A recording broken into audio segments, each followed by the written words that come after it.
ঝড় বৃষ্টির রাতে রবি চায়ের দোকানে বসে চায়ে চুমুক দিতে যাবে, ঠিক সেই সময় বিদ্যুতের আলোয় চমকে উঠল রবি সহ দোকানের সব খরিদ্দার। আজ সবে চাষ উঠেছে রবির।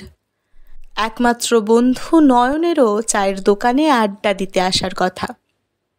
চারিদিকে কালো অন্ধকার, ইলেকট্রিসিটির তার সকালেই ছিঁড়ে গিয়েছে।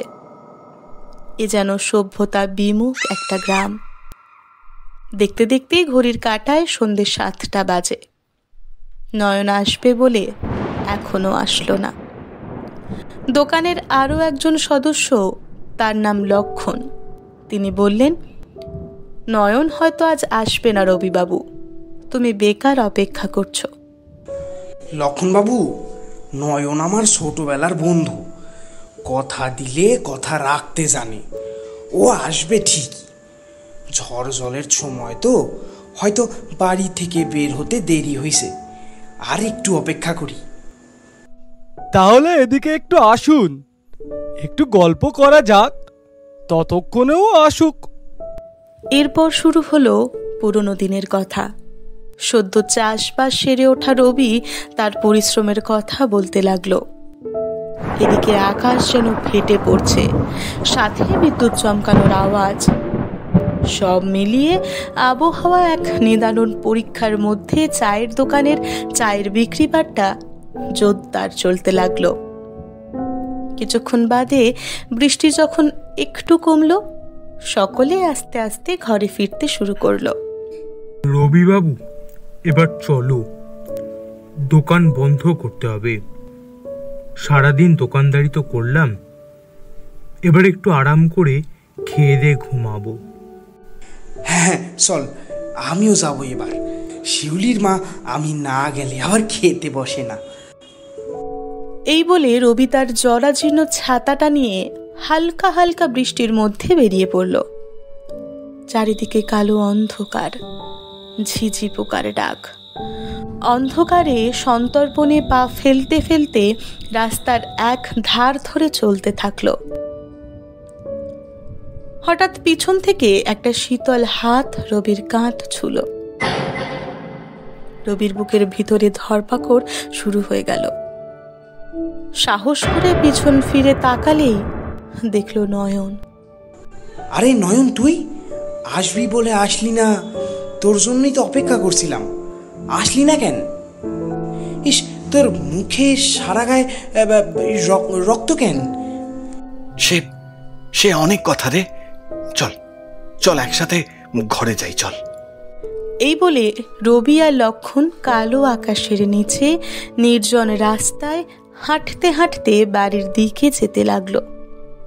কিন্তু নয়ন রবির সামনে সামনে হেঁটে চলল। রবি ইচ্ছা করে যতই জোরে পা চালায় তাকে ধরতে আর পারে না। হঠাৎ রবির পিছনে জোরে একটা কান্নার শব্দ হয়। রবি পিছনে তাকিয়ে দেখে, কই, কেউ কোথাও নেই। সামনে তাকালেই দেখলো রাস্তা পুরো ফাঁকা, নয়ন নেই। নয়ন, নয়ন, কোথায় গেলি তুই? কোনো শব্দ নেই। চারিদিকে একটা মায়াবী পরিবেশ তৈরি হলো। রবি এবার সত্যি সত্যি ভয় অনুভব করছে। কিছুটা সাহস জুগিয়ে কিছুটা দূরে গিয়ে দেখলো একটা জটলা, কান্নার রোল। ভিড়ের মধ্যে একটা মেয়ের আর্তনাদ শুনতে পেল। ও বাবারে, কি আমার সর্বনাশ হলো! হে ঈশ্বর, ঈশ্বর তুমি আমার কর্তাকে কেন নিলে? ঈশ্বর, আমাকে তো নিতে পারতে।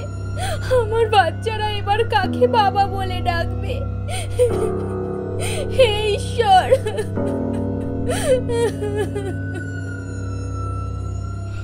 রবির বুকে ধুকপুকানি শুরু হয়ে গেল। আস্তে আস্তে ভিড় ঠেলে দেখলো একটা লাশ, মুখেও লেগে আছে কালো রক্ত। কাছে গিয়ে রবি মুখটা দেখে একেবারে স্তব্ধ হয়ে গেল।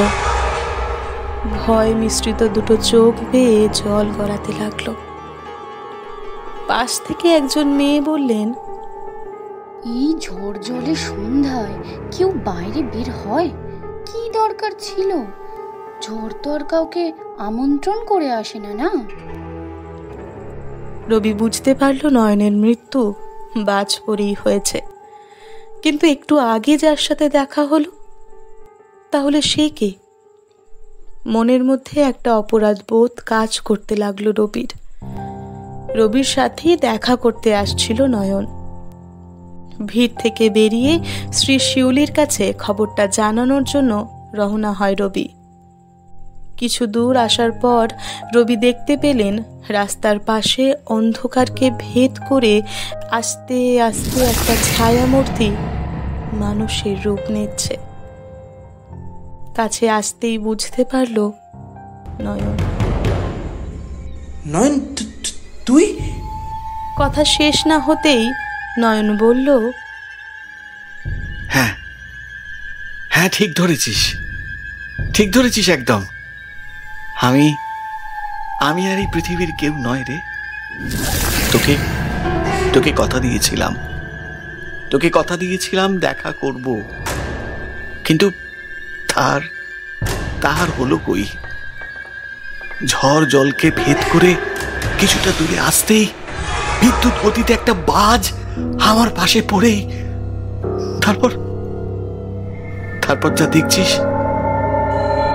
কিন্তু কিভাবে তুই কিভাবে মানে না না না, আর কিছু বলিস না। যেটা দেখছিস এটাই সত্য, আর সত্য বড় কঠিন রে। যা হোক, আমি কিন্তু আমার কথা রেখেছি।